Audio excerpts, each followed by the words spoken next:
In today's video, I'm going to teach you the easy way to install apps for Shopify store, step by step. Start by signing in to your Shopify admin. From the main dashboard, look to the left sidebar and open the Apps section. This is your control center for anything you add to extend your store's features. In the search field here, begin typing what you're looking for. Just a few letters is fine. When you see the prompt to search the Shopify App Store, click it to jump into the full marketplace. On the App Store page, choose Browse Apps. This gives you a clean overview and quick access to curated areas.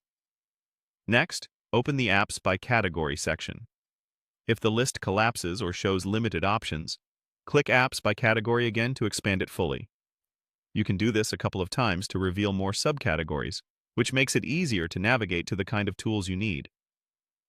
Now, find and open the Sales Channels area. Click Sales Channels to explore how you can sell through different platforms like social media or marketplaces. If it narrows or changes what you see, click Sales Channels again to return to that view. One more click on Sales Channels ensures you're seeing the full set of options within that grouping. From here, select the highlighted or featured option that appears to drill into more details.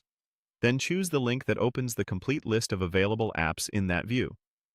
This is where you can scan broader results and compare choices. As an example, open the Shopify Mobile App Builder listing. If you land on a preview, click it again to enter the full detail page. You'll see the description, screenshots, pricing, and permissions.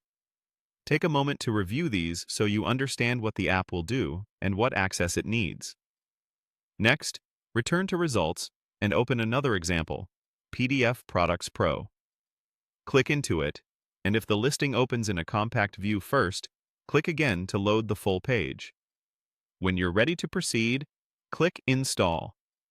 Shopify will prompt you to confirm permissions and, if applicable, a pricing plan or free trial. Approve to complete the installation. After the install finishes, head back to your Shopify admin's Apps section and open PDF Products Pro from your installed apps list. That launches the app inside your store so you can run any onboarding it provides and start configuring settings. That's the process. Browse or filter by category, review details carefully, open the apps page if needed more than once to see everything, then install and launch it from your app's dashboard. Take your time with reviews, support info, and permissions,